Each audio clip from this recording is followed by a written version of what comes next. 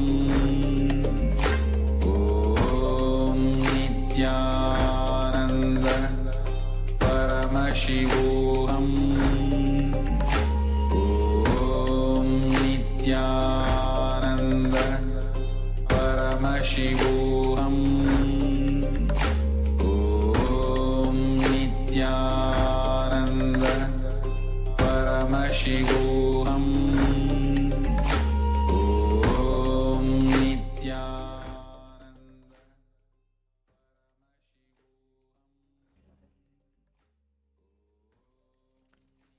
नित्यानन्दं परमसुखदं केवलं ज्ञानमूर्तिं द्वन्द्वातीतं गगनसदृशं तत्त्वमस्याधिलक्ष्यम् एकं नित्यं विमलमचलं सर्वधी साक्षिभूतं भावातीतं त्रिगुणरहितं सद्गुरुं तं Namami.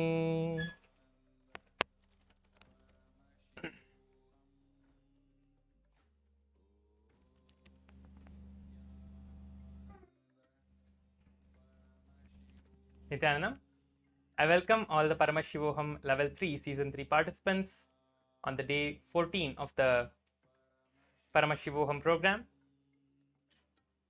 Now we are entering into the power manifestation, where all of you are going to be manifesting the powers of Paramashiva with the grace and blessings of the Supreme Pontiff of Hinduism. So let us now enter into the power manifestation. I request all the participants to get your eye bands and be seated in front of the cameras with your camera turned on. Make sure to be seated in front of the camera with your cameras on.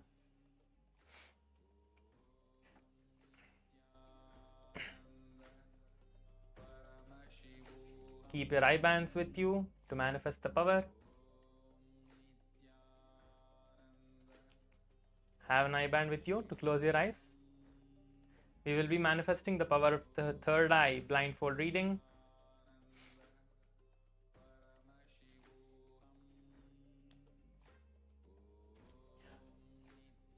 Yes. Please be seated in one place. Do not move around. Please sit down for the power manifestation. Just sit in a relaxed way with your head, neck and spine in a straight line.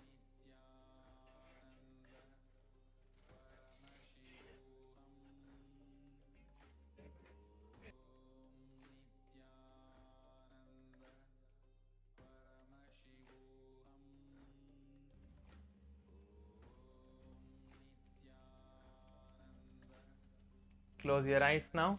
Tie your eye bands. We'll be listening to the Shastra Pramana.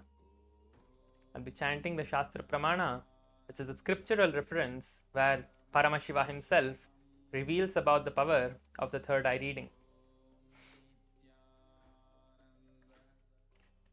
Kapalantarmano nasya tishtanmilitalochanaha kramena manasodardhyat lakshaye lakshyamuttamam.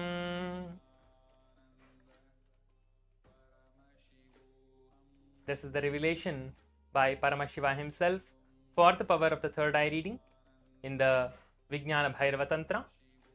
Let us now close our eyes. Please make sure to close your eyes now. We are going to be seeing alphabets today. I'm going to be showing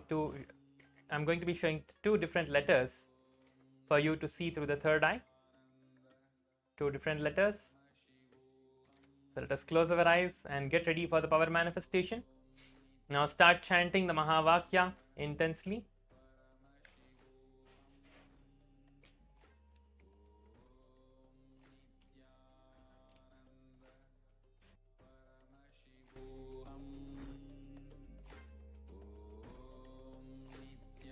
Intensely chant the Mahavakya from the core of your being.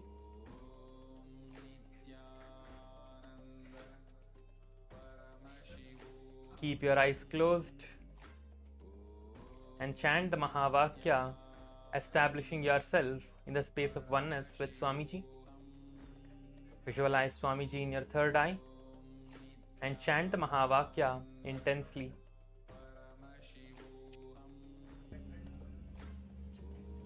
Now the image is projected to you all. Keep your eyes closed and start chanting the Mahavakya and manifest the power. Chant the Mahavakya.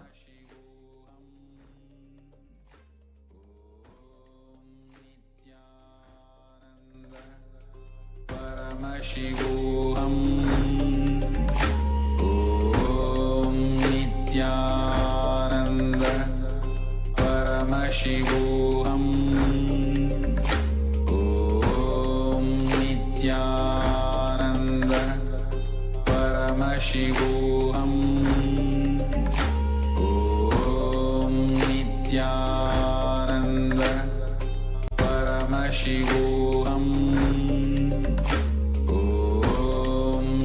Nithyananda Paramashivoham. Om Nithyananda Paramashivoham. Om Nithyananda Paramashivoham. Om Nithyananda Paramashivoham. Om Nithyananda Paramashivoham. Om Nithyananda Paramashivoham. Om Nithyananda Paramashivoham. Nithyananda Paramashivoham. Om Nithyananda Paramashivoham. Om Nithyananda Paramashivoham. Om Nithyananda Paramashivoham. Om Nithyananda Paramashivoham. Om Nithyananda Paramashivoham. Om Nithyananda Paramashivoham. Om Nithyananda Paramashivoham. Om Nithyananda Paramashivoham. Om Nithyananda Paramashivoham. Om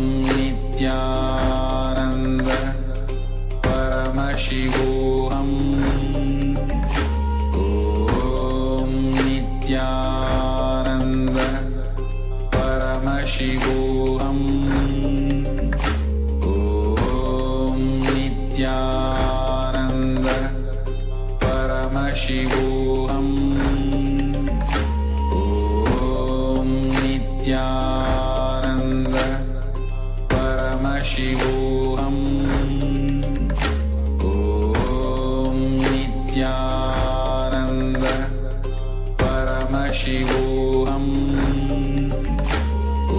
Om Nithyananda Paramashivoham. Om Nithyananda Paramashivoham.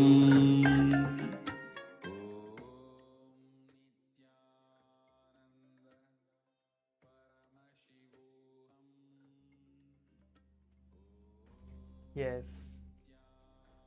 Now you can relax and take your eye bands off and slowly open your eyes.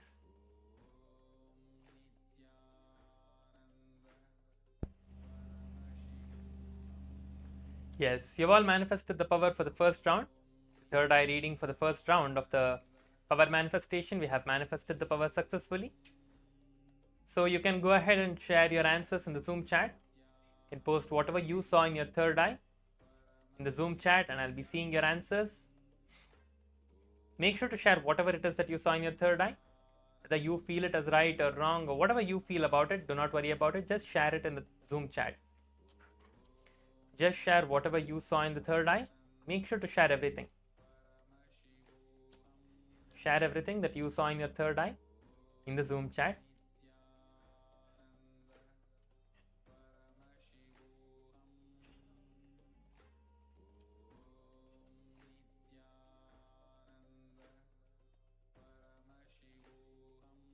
Junji Wang is saying L and J, and Pen Chen Lin is saying L, and Xian Feng is saying W. Okay.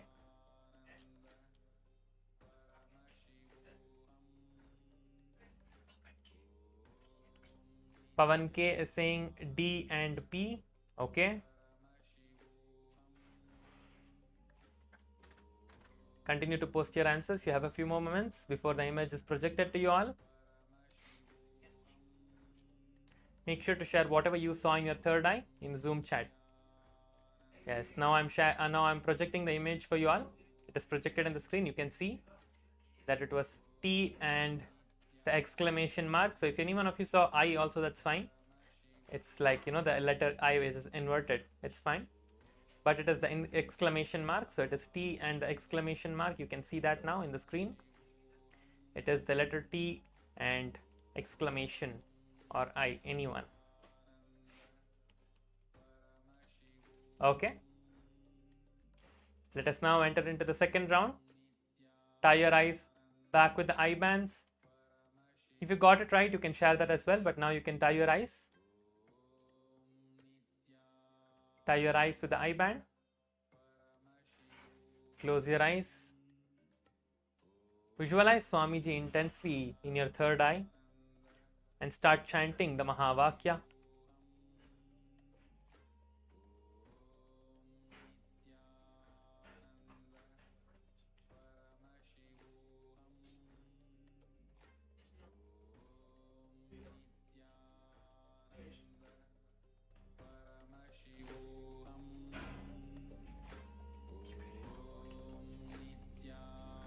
Keep your eyes closed now. The image is being projected. It is going to be projected.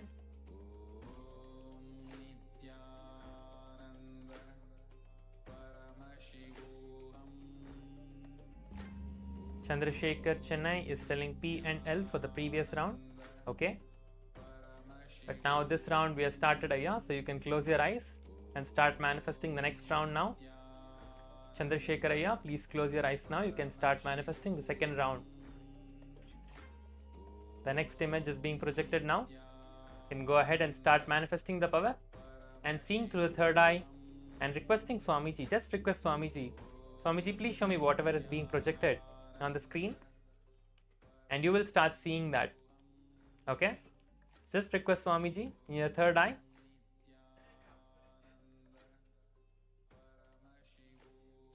Yes, the image is being projected now. Intensely chant the Mahavakya and continue to manifest the power. Om Nithyananda Paramashivoham. Om Nithyananda Paramashivoham. Om Nithyananda Paramashivoham. Om Nithyananda Paramashivoham. Om Nithyananda Paramashivoham. Om Nithyananda Paramashivoham. Om Nithyananda Paramashivoham. Om Nithyananda Paramashivoham.